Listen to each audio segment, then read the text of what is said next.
Good morning students. उम्मीद है आप सभी अच्छे होंगे और लगातार अपनी पढ़ाई में लगे हुए होंगे। उम्मीद है इससे पहले जो भी वीडियो आपके लिए बनाई होंगी आपको अच्छी लगी होंगी। अगर अच्छी लगी हो तो एक बार लाइक ज़रूर कर दीजिए ताकि ये पता चलता रहे कि आपको वीडियो समझ में आ रही हैं या नहीं आ रही हैं। आपके लाइक से ही हमें पता चलेगा कि आप हमारी बात को फॉलो कर पा रहे हैं और हमें इससे उत्साहवर्धन भी मिलता है। इसलिए प्लीज़ वीडियो को लाइक ज़रूर कीजिए। पिछले टर्म पर मैंने आपको चैप्टर नंबर 4 वैद्युत धारिता इलेक्ट्रिकल कैपेसिटेंस में दो वैद्युत चालकों को परस्पर जोड़ने पर उनका ओवेनिस विभव, उन पर स्थानांतरित आवेश की मात्रा, आवेशों का पुनः वितरण और ऊर्जा हानि के बारे में आपको बताया था। उम्मीद है आपको टॉपिक पूरी तरह स्पष्ट हो गया हो। अब उसी क्रम में हम आगे चलते हैं अपने चैप्टर का नेक्स्ट और बहुत ही इंपॉर्टेंट टॉपिक आज हम शुरू करने जा रहे हैं जिसका नाम है संधारित्र, जिसे हम कैपेसिटर भी बोलते हैं। मैं आपको पहले ही बता चुका हूं, अपनी आम भाषा में हम इसको कंडेंसर भी कह देते हैं, लेकिन वास्तविक इसका नेम है वो कैपेसिटर है। एक्चुअल में कैपेसिटर क्या है, इसकी आवश्यकता क्यों हमें पड़ी। देखिए, अभी आपको पीछे टॉपिक में पढ़ाया गया कि किसी भी चालक को एक सीमा से अधिक आवेश देना संभव नहीं है।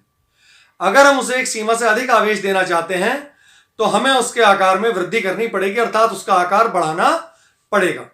पीछे आपको बताया भी था कि चालक की धारिता किन किन भौतिक कारकों पर निर्भर करती है। उसमें एक पॉइंट आपको यह भी बताया था कि चालक के आकार पर, और चालक का आकार एक सीमा से बढ़ाना संभव नहीं होता है। हम एक सीमा से ज्यादा आकार नहीं बढ़ा सकते। तो वहां पर हमने आपको एक टॉपिक और पढ़ाया था, एक पॉइंट पढ़ाया था सॉरी, कि अगर हम एक चालक के निकट दूसरा अनावेशी चालक रख दें तो भी हम वैद्युत धारिता को बढ़ा सकते हैं। तो चालकों के इसी गुण का उपयोग करके हमने एक ऐसी डिवाइस बनाई जिसमें चालक के आकार में बिना वृद्धि किए या बहुत अल्प वृद्धि किए हम उसकी धारिता को काफी सीमा तक बढ़ा सकते हैं। हालांकि यहां भी यह बात बिल्कुल सही है कि जिस तरह हम चालक की धारिता को एक सीमा से ज्यादा नहीं बढ़ा सकते हैं क्योंकि आकार ज्यादा नहीं बढ़ा सकते, इसलिए संधारित्र की धारिता को भी हम अनलिमिटेड नहीं बढ़ा सकते हैं। परंतु अकेले चालक की तुलना में इस समायोजन की धारिता काफी अधिक होती है। जैसा आपने सुना होगा, एक और एक मिलकर 11 हो जाते हैं। बिल्कुल वही सिस्टम यहां पर होता है, एक और एक मिलकर क्या हो जाते हैं, 11 हो जाते हैं। तो देखिए, अब आपको बताते हैं संधारित्र क्या है। तो संधारित्र क्या है? संधारित्र एक ऐसी युक्ति है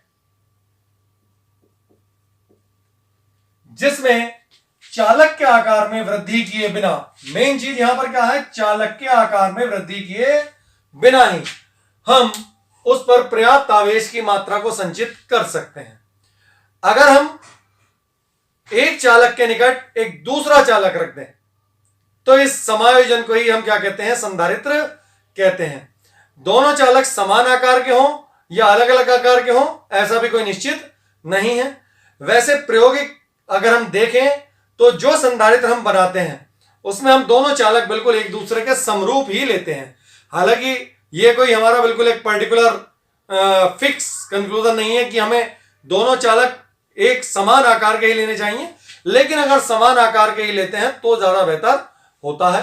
बनाने में संधारित्र को हमें कठिनाई नहीं होती है।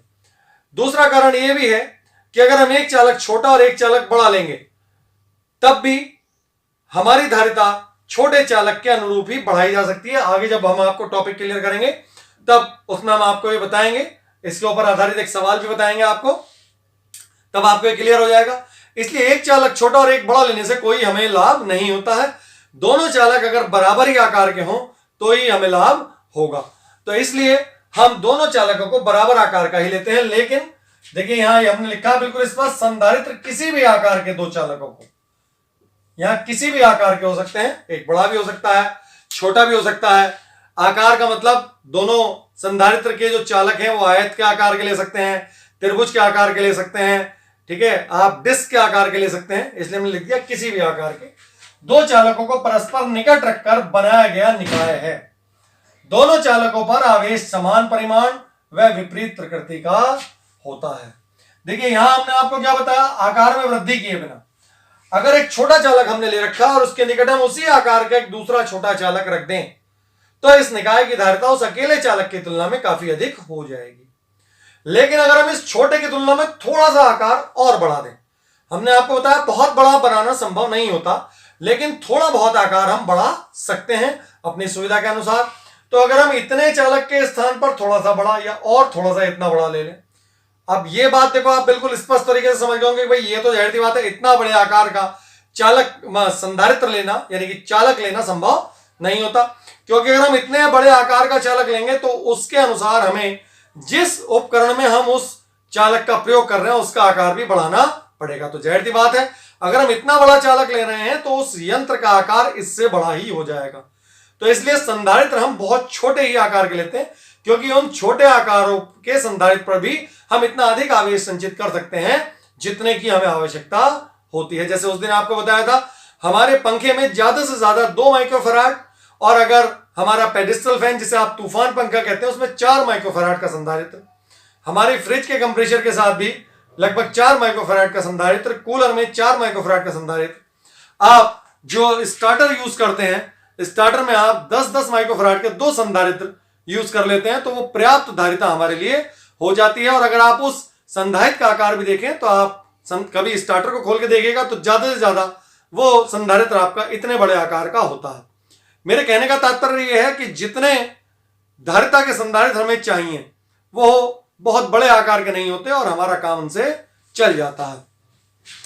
तो अब आगे चलते हैं संधारित्र के सिद्धांत पर। देखिए संधारित्र का क्या सिद्धांत है, हमने आपको पहले ही बताया कि हमने यहां किस पॉइंट का उपयोग किया। हमने उपयोग किया है कि अगर हम एक चालक के निकट दूसरा चालक रख दें तो उस निकाय की धारिता बहुत बढ़ जाती है। ये पॉइंट आपको पहले ही बताया जा चुका है जब हमने आपको संधारित्र की चालक की धारिता किन किन भौतिक कारकों पर निर्भर करती है उसमें आपको पढ़ाया था। तो देखिए अब उसी पॉइंट का हम यहां उपयोग कर रहे हैं कि यदि किसी आवेशित चालक के निकट पृथ्वी से संबंधित एक दूसरा चालक रख दें, जैसे देखिए मान लीजिए कोई भी चालक है ए, किसी भी आकार का है, इस पर हमने कैसा आवेश ले लिया, माना इस पर हमने धन आवेश ले लिया। अब ये एक अकेला चालक है, इसकी कुछ भी धारिता हो सकती है जो हम पीछे पढ़ गए। मान लीजिए चालक वृत्ताकार है तो इसकी धारिता निश्चित हो जाएगी, आपने पढ़ा C = 4 pi epsilon not K × R। अगर ये हमारा गोलीय चालक है, आई बात समझ में, अगर गोलीय नहीं है तो इसकी धारिता कुछ और हो जाएगी। धारिता का फॉर्मूला आप जानते हैं, C बराबर किसके होता है, Q/V के। तो देखिए एक चालक है, अगर हम इसके निकट एक दूसरा अनावेशित चालक रख दें, यह भी किसी भी आकार का हो सकता है, तो उससे क्या होगा।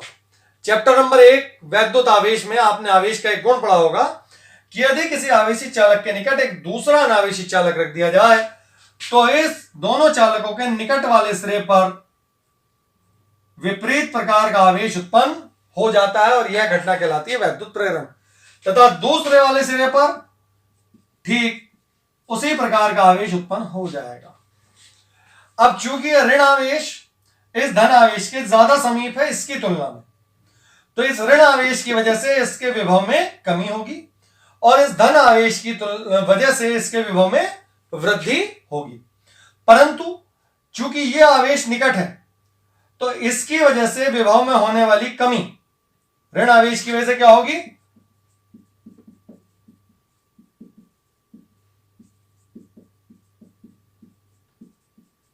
पहले चालक के विभव में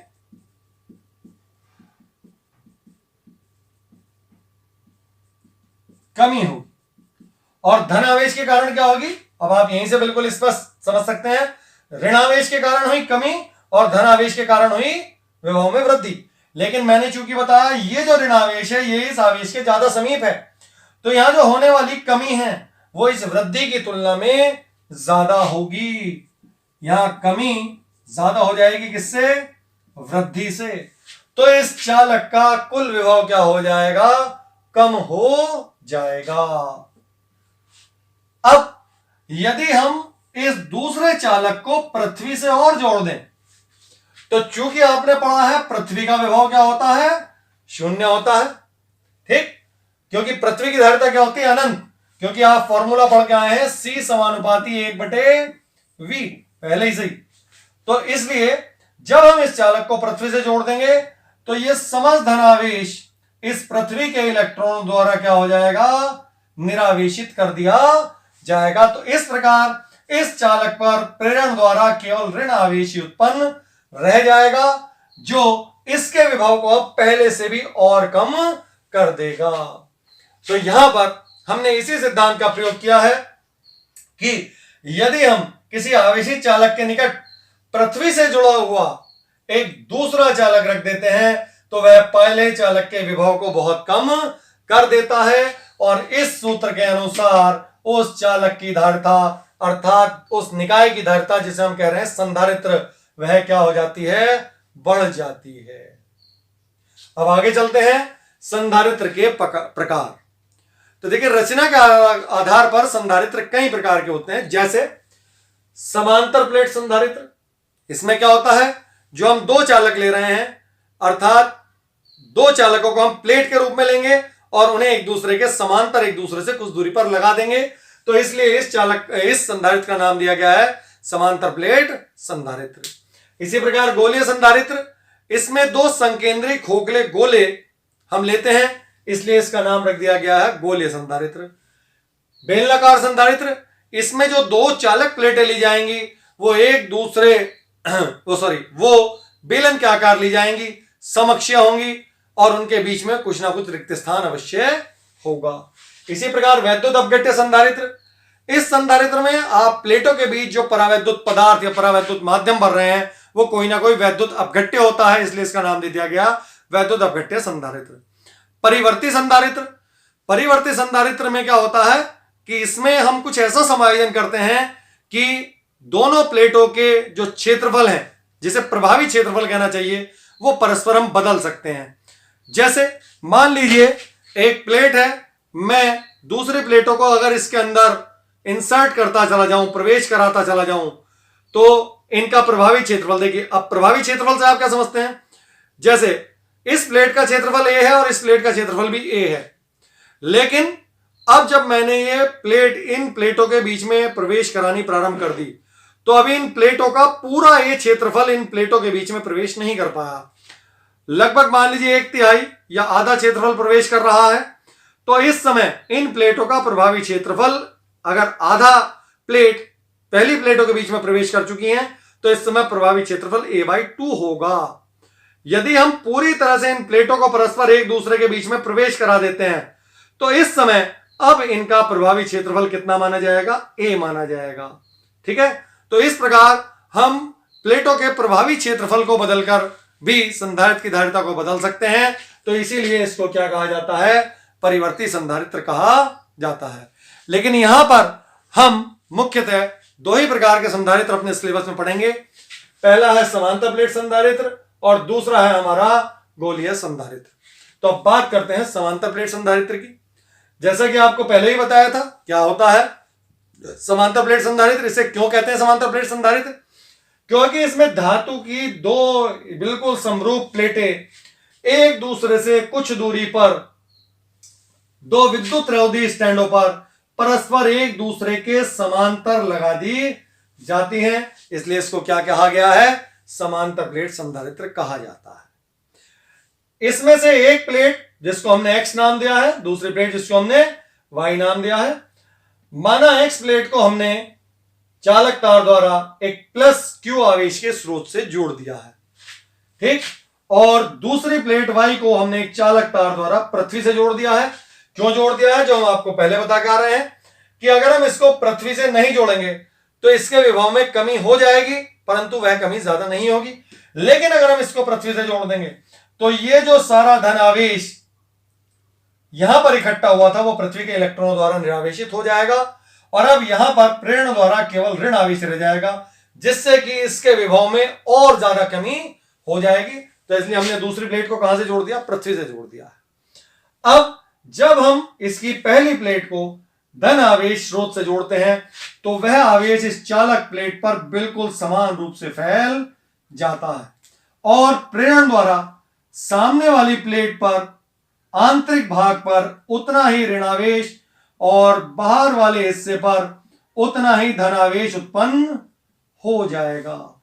परंतु जैसा अभी थोड़ी देर पहले आपको बताया था, ये बाहर वाला समधन आवेश इस प्लेट के पृथ्वी से जुड़े होने के कारण पृथ्वी के इलेक्ट्रॉनों द्वारा निरावेशित हो जाएगा। अतः इस प्रकार दोनों प्लेटों के भीतरी तल पर आमने सामने प्रेरण द्वारा बिल्कुल बराबर व विपरीत आवेश उत्पन्न हो जाएगा, जिससे इन प्लेटों के बीच एक विभवांतर उत्पन्न हो जाएगा और इस कारण प्लेटों के बीच के भाग पर बिल्कुल एक समान वैद्युत क्षेत्र E उत्पन्न हो जाएगा। अगर हम किनारों को छोड़ दें तो किनारों पर यह वैद्युत क्षेत्र असमान होता है, परंतु प्लेटों के बीच के प्रत्येक स्थान पर यह वैद्युत क्षेत्र बिल्कुल समान होगा।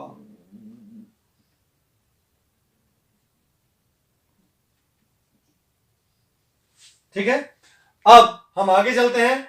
देखिए, अब हम आपको निकालते हैं कि वैद्युत धारिता हम किस प्रकार ज्ञात करते हैं।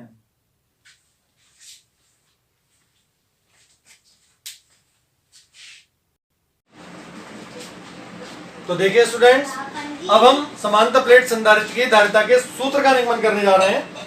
तो यहां पर मैंने थोड़ा सा थ्योरी लिखी है इसके बारे में। थ्योरी वही लिखी है जो आपके सामने चित्र बनाया था। देखिए वही कि माना समांतर प्लेट संधारित्र धातु की दो प्लेटों X व Y को एक दूसरे से कुछ दूरी पर दो विद्युत रोधी स्टैंडों पर एक दूसरे के समांतर रखकर बनाया गया है। माना प्रत्येक प्लेट का क्षेत्रफल A है। देखिए यहाँ चित्र में दिखाया नहीं गया है, ये थोड़ा सा मैंने अतिरिक्त लिखा है कि प्रत्येक प्लेट का क्षेत्रफल A है और दोनों प्लेटों के बीच की दूरी कितनी है, स्मॉल d है। माना दोनों प्लेटों के बीच में एक परावैद्युत माध्यम हमने भर दिया है और आपको पता ही है परावैद्युत माध्यम का परावैद्युतांक कितना होता है, K। ये भी चित्र में दिखाना संभव नहीं है, तो इसलिए ये लाइन भी थोड़ी सी आपको अलग से लग रही होगी। बाकी जो हमने चित्र बनाया है वही हमने यहाँ पर लिखा है। देखिए आगे भी हमने वही लिखा है कि माना प्लेट X को प्लस Q आवेश के स्रोत से और प्लेट Y को पृथ्वी से जोड़ दिया गया है। इस कारण प्रेरण द्वारा दोनों प्लेटों के भीतरी तल पर बराबर व विपरीत आवेश उत्पन्न हो गया है, जिसके कारण प्लेटों के बीच केवल किनारों को छोड़कर प्रत्येक स्थान पर एक समान वैद्युत क्षेत्र उत्पन्न हो जाता है। माना प्रत्येक प्लेट का आवेश पृष्ठ घनत्व सिग्मा है। देखिए अब हम यहां पर सबसे पहले निकालेंगे वैद्युत क्षेत्र। आपको ध्यान होगा, आप गॉस प्रमेय नामक चैप्टर पढ़ के आ रहे हैं और गॉस प्रमेय में आपको बताया था एक दूसरे के निकट रखी दो बराबर व विपरीत आवेश घनत्व वाली प्लेटों के बीच वैद्युत क्षेत्र की तीव्रता कितनी होती है। तो हम यहाँ पर फॉर्मूला डिराइव ना करके वो फॉर्मूला डायरेक्ट वहीं से ले लेंगे। कभी कभी जो सवाल आ जाता है, सवाल इस तरह से भी आ जाता है कि गॉस प्रमेय की सहायता से समांतर प्लेट संधारित्र की धारिता का सूत्र निगमित कीजिए। तो चाहे हमसे केवल इतना क्वेश्चन आए समांतर प्लेट संधारित्र की धारिता का सूत्र निगमित कीजिए, चाहे क्वेश्चन आए समांतर प्लेट वो गॉस प्रमेय की सहायता से समांतर प्लेट संधारित्र की धारिता का सूत्र निगमित कीजिए, तो चूंकि हम ये जो सूत्र लगा रहे हैं वो गॉस प्रमेय से ही लगा रहे हैं, तो चाहे क्वेश्चन सीधा आए या घुमा के आए, हमें दोनों स्थिति में इसी प्रकार से क्वेश्चन को सॉल्व करना है। कोई भी परिवर्तन नहीं है, क्योंकि फॉर्मूला हम गॉस प्रमेय से ही लेंगे, चाहे गॉस प्रमेय का नाम आए या ना आए। तो देखिए E बराबर कितना होता है, दो विपरीत आवेश पृष्ठ घनत्व वाली प्लेटों के बीच आपने पढ़ा होगा sigma upon K epsilon. Sigma क्या है, आवेश पृष्ठ घनत्व, और हम सभी जानते हैं सिग्मा बराबर होता है किसके, Q अपॉन A के।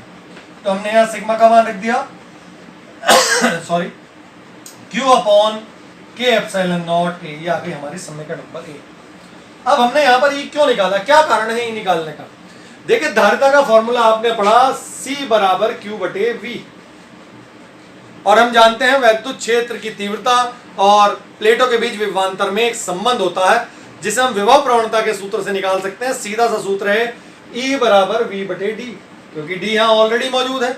और आपको बताया कि प्लेटों के भीतरी तलों पर बराबर व विपरीत आवेश उत्पन्न होने से इनके बीच एक विभवांतर उत्पन्न हो गया और उसी विभवांतर के कारण ये वैद्युत क्षेत्र उत्पन्न हुआ है। तो सीधे सीधे हम इस वैद्युत क्षेत्र की सहायता से क्या निकाल सकते हैं, प्लेटों के बीच का वो विभवांतर निकाल सकते हैं। तो इसलिए हमने यहाँ पर इस फॉर्मूले से अपने आर्टिकल की शुरुआत की। तो देखिए E बराबर किसके हो गया, V अपॉन D के। तो समीकरण 1 व समीकरण 2 से V अपॉन D हो गया हमारा Q upon K epsilon not A, और यहां से Q अपॉन V का मान हमने निकाल लिया K epsilon not A upon D। और आप जानते हैं धारिता की परिभाषा से यही होती है किसी चालक की या संधारित्र की धारिता, C बराबर Q बटे V। तो ये आ गया है K epsilon not A upon D। यदि इन संधारित्र की प्लेटों के बीच इस परावैद्युत माध्यम के स्थान पर क्या हो, वायु हो, अर्थात कोई भी परावैद्युत माध्यम ना हो, तो प्लेटों के बीच क्या होगी, वायु। तो वायु के लिए आप जानते हैं K बराबर कितना होता है, 1। तो इसलिए वायु समांतर प्लेट संधारित्र की धारिता। अब इसका नाम भी देखिए थोड़ा सा परिवर्तित हो गया है, समांतर प्लेट संधारित्र की जगह इसका नाम हो गया वायु समांतर प्लेट संधारित्र। इससे हमें नाम से यह पता चल रहा है कि यहां पर दोनों प्लेटों के बीच कोई परावैद्युत माध्यम ना होकर क्या भरी हुई है, पूर्ण रूप से वायु भरी हुई है। तो इसे हम प्रदर्शित करते हैं C नॉट से। तो इस फॉर्मूले में K का मान रख दिया हमने 1, तो ये हो गया epsilon not A upon D। तो देखिए इस सूत्र से हमें कुछ चीजें और स्पष्ट हो रही हैं। जैसे आपको बताया था चालक की धारिता किस किस चीज पर निर्भर करती है, इसी प्रकार से अब हम आपको यह स्पष्ट करते हैं कि समांतर प्लेट संधारित्र की धारिता किन किन भौतिक कारकों पर निर्भर करती है। तो आप देख रहे होंगे, देखिए यहाँ एप्सिलॉन नॉट ये क्या है, एक नियतांक है। आप जानते हैं इसे क्या कहते हैं, हम कहते हैं इसे माध्यम की वैद्युशीलता, निर्वात या वायु की वैद्युशीलता। इसके अलावा यहाँ 3 भौतिक राशि और दी गई हैं, K, A और D। तो C समानुपाती किसके है, K के, और K क्या है, माध्यम का परावैद्युतांक। आप जानते हैं वायु को छोड़कर अन्य सभी माध्यमों के लिए माध्यम का परावैद्युतांक अलग अलग होता है और सभी का परावैद्युतांक वायु से अधिक होता है। तो अगर हम इस समांतर प्लेट संधारित्र की प्लेटों के बीच वायु के अतिरिक्त कोई भी अन्य परावैद्युत माध्यम रख दें तो समांतर प्लेट संधारित्र की धारिता वायु संधारित्र की धारिता की तुलना में बढ़ जाएगी। जैसे कभी आप दुकान पर संधारित्र खरीदने जाएं, आप दुकानदार से जाकर कहेंगे हमें कंडेंसर दे दीजिए, तो आपको जो कंडेंसर देगा, आजकल जो कंडेंसर चल रहे हैं वो ड्राई कंडेंसर चल रहे हैं। ड्राई का मतलब उनके बीच परावैद्युत माध्यम के रूप में अभ्रक, मोम या कागज भरा हुआ होता है। आप उससे जाकर कहें कि हमें सबसे बढ़िया संधारित्र दे दीजिए, तो वो तुरंत आपको एक तेल वाला संधारित्र दे देगा। तेल वाले संधारित्र से मेरा तात्पर्य यह है कि इन प्लेटों के बीच जो परावैद्युत माध्यम होगा वो विद्युत उपकरणों में प्रयोग होने वाला तेल होता है, वो भरा जाता है परावैद्युत माध्यम के रूप में। उसके लिए परावैद्युतांक अन्य माध्यमों की तुलना में काफी अधिक होता है, इसलिए उस संधारित्र की धारिता जो आपके अन्य सूखे संधारित्र अर्थात अभ्रक वाला संधारित्र या मोम वाला संधारित्र या कागज वाला संधारित्र, उनकी तुलना में उस तेल वाले संधारित्र की धारिता सबसे अधिक होती है। इसीलिए तेल वाला संधारित्र सबसे अच्छे संधारित्रों में माना जाता है और लॉन्ग लाइफ भी होता है। लेकिन थोड़ा सा महंगा होने के कारण आजकल हम शुष्क संधारित्रों का प्रयोग करना प्रारंभ कर चुके हैं। ठीक, हालांकि हमें तेल वाले संधारित्र का उपयोग करना इन अन्य संधारित्रों की तुलना में ज्यादा उचित होगा। दूसरा देखिए, C समानुपाती A क्या है, प्लेटों का प्रभावी क्षेत्रफल। क्षेत्रफल नहीं, मैंने अभी पीछे भी एक जिक्र किया था जब आपको परिवर्ती संधारित्र के बारे में बताया था कि प्रभावी क्षेत्रफल। मैं आपको अपनी बात और एक चित्र से और ज्यादा स्पष्ट कर देता हूं। देखिए, प्लेटों का प्रभावी क्षेत्रफल अर्थात C प्लेटों के प्रभावी क्षेत्रफल को बढ़ाने से बढ़ता है। क्षेत्रफल जितना अधिक होगा संधारित्र की धारिता उतनी ही अधिक होगी। जैसे मैंने आपको बताया था, हमारे छत वाले पंखे में 2 माइक्रोफैराड का संधारित्र लगा होता है और हमारे पेडिस्टल फैन या कूलर में 4 माइक्रोफैराड का संधारित्र लगा होता है। तो अगर आप दोनों संधारित्रों को देखें तो एक का आकार छोटा होगा, दूसरे का आकार थोड़ा सा बड़ा होगा। तो बड़े का मतलब क्या हुआ कि उनके बीच में जो प्लेटें लगाई गई हैं, जाहिर सी बात है बड़े वाले में प्लेटों का प्रभावी क्षेत्रफल छोटे वाले की तुलना में अधिक कर दिया गया है, तो इसीलिए बड़े वाले संधारित्र की धारिता बढ़ जाती है। अगर आप प्लेटों का प्रभावी क्षेत्रफल और बढ़ा दें तो संधारित्र की धारिता और बढ़ जाएगी। जैसा मैंने अभी आपको थोड़ी देर पहले बताया था कि हमारे स्टार्टर में लगभग 10 माइक्रोफैराड का संधारित्र हम प्रयोग करते हैं, तो जिसका आकार इतना बड़ा होता है, तो जाहिर सी बात है 2 माइक्रोफैराड वाले की तुलना में अगर हम थोड़ा सा आकार बड़ा कर रहे हैं तो इसकी धारिता क्षेत्रफल बढ़ने से बढ़ चुकी है, 4 माइक्रोफैराड हो जाएगी। और अगर थोड़ा सा हम प्रभावी क्षेत्रफल और बढ़ा रहे हैं तो 4 की तुलना में धारिता और बढ़ जाएगी, 10 माइक्रोफैराड हो जाएगी। देखिए, अब इसको मैं आपको बताना था कि एक चित्र की सहायता से और स्पष्ट करता हूं। देखिए,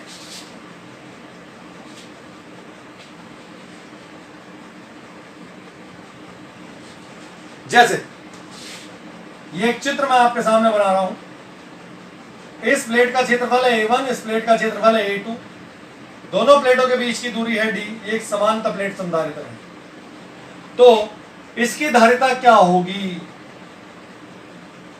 K epsilon not A1 upon D या K epsilon not A2 upon D या K epsilon not A1 minus A2 upon D या K epsilon not A1 plus A2 upon D या K epsilon not A1 into A2 upon D, कौन सी धारिता होगी? तो देखिए, मैंने अभी आपको थोड़ी देर पहले बताया था प्रभावी क्षेत्रफल। तो इन दोनों का प्रभावी क्षेत्रफल कितना है?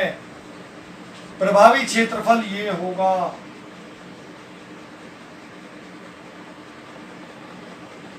अर्थात छोटी प्लेट के क्षेत्रफल के बराबर, क्योंकि अगर ये ऊपर यहां पर आवेश उत्पन्न होता भी है और यहां पर ये आवेश उत्पन्न होता है, तो जाहिर सी बात है प्रेरण द्वारा केवल इतने ही भाग पर ऋणावेश उत्पन्न होगा। इसलिए ये क्षेत्रफल और ये क्षेत्रफल हमारे लिए किसी भी काम का नहीं है। तो इसका प्रभावी क्षेत्रफल कितना हो गया दोनों प्लेटों का? A2। तो इसलिए इसकी धारिता होगी K epsilon not A2 upon D। तो आपको अभी स्पष्ट आ गया होगा कि यहाँ हमें दोनों प्लेटों का क्षेत्रफल नहीं लेना है, प्रभावी क्षेत्रफल लेना है। इसीलिए मैंने आपको बताया था अगर आप एक प्लेट छोटी और एक बड़ी लेंगे तो उसका भी कोई लाभ नहीं होगा, क्योंकि क्षेत्रफल छोटी वाली प्लेट के प्रभावी क्षेत्रफल के ही बराबर होगा। इसलिए हम कोशिश करते हैं कि दोनों प्लेटें समरूप, अर्थात एक जैसे आकार की और एक जैसे क्षेत्रफल की, जैसे दोनों प्लेटें वर्गाकार या दोनों प्लेटें आयताकार या दोनों प्लेटें त्रिभुजाकार बराबर क्षेत्रफल की लेते हैं। तीसरा, C समानुपाती होता है 1/D, यानी कि C D के व्युत्क्रमानुपाती है और D क्या है? दोनों प्लेटों के बीच की दूरी। तो दोनों प्लेटों के बीच की दूरी जितनी कम होगी धारिता उतनी ही बढ़ जाएगी। अर्थात इन दोनों प्लेटों को आप विद्युत रोधी स्टैंडों पर अलग अलग लगाएं, परंतु एक दूसरे के काफी पास, अर्थात दोनों के बीच की दूरी न्यूनतम रखकर लगाएं, तो उस अवस्था में समांतर प्लेट संधारित्र की धारिता अधिक होगी। तो बच्चों, इस प्रकार आपने देखा किस तरह से हम समांतर प्लेट संधारित्र की धारिता का सूत्र निर्मित करते हैं और समांतर प्लेट संधारित्र की धारिता किन किन भौतिक कारकों पर निर्भर करती है, यह आपको स्पष्ट हो चुका होगा। अब ये काफी इंपॉर्टेंट टॉपिक है, इसको आप ध्यान से पढ़िएगा, याद भी करिएगा। और अब हम कल आपको इससे नेक्स्ट टॉपिक पर लेकर चलेंगे, जहां हम इन प्लेटों के बीच में प्रत्येक स्थान पर परावैद्युत पदार्थ न रखकर या प्रत्येक स्थान पर वायु न रखकर इन प्लेटों के बीच में परावैद्युत की एक पट्टी को रख देंगे। अर्थात प्लेटों के बीच कुछ स्थान पर वायु होगी और कुछ स्थान पर परावैद्युत। तो फिर हम देखेंगे कि इस समांतर प्लेट संधारित्र की धारिता का क्या सूत्र आता है, या इस प्रकार से प्लेटों के बीच परावैद्युत की पट्टी रखने पर संधारित्र की धारिता पर क्या प्रभाव पड़ता है। आज के लिए इतना ही काफी है। उम्मीद है आपको टॉपिक बिल्कुल क्लियर हो गया होगा। धन्यवाद।